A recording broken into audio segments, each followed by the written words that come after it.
今日有啲咩表演俾大家好冇？佢就係月月。Hello， 大家好，我係月月，我係主持 AM1480早上嘅新聞節目。喺呢度藉住雙親節同大家講父親節快樂，仲有唔好忘記母親節快樂。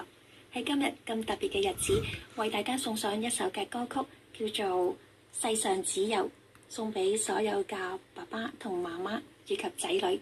希望我哋珍惜爸爸媽媽嘅愛，共聚天倫。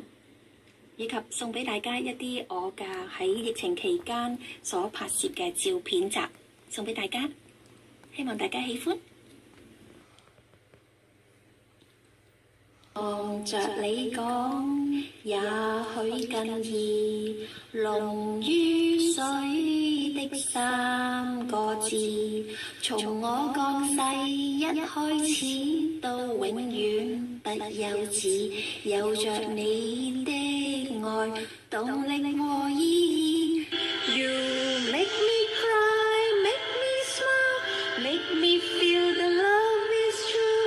謝謝你的關顧以及無盡的愛護，年月漫漫多艱苦，你也永遠優先擔心我喜惡，唯恐我並未得到最貼身保護。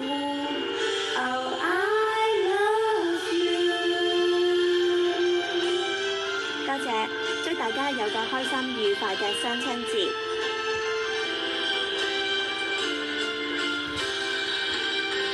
但是我知你都有夢，仍想一生給我用，全個世界幾多種愛與愛在互動，也未及這種愛能完全獻奉。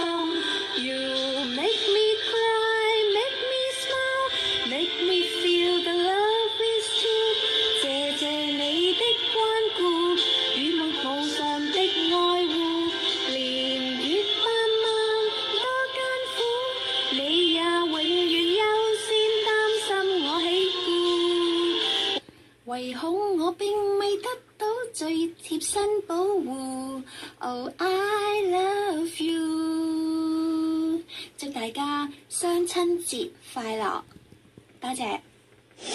嗱，啱啱大家咧睇埋最後嗰兩位 DJ 同事咧喺超級市場買10蚊雞嘅嘢，跟住煮餐靚飯俾大家。咁啊，我又唔知道究竟 total 4位嘅 DJ 佢哋嘅情況係點樣？究竟佢哋邊一個能夠咧就係脫穎而出，成為咗新一代嘅廚神啊嚇！所以咧，大家千祈咧就唔好行開，稍後時間就同大家一齊分享下佢哋嘅成績啦。一陣見。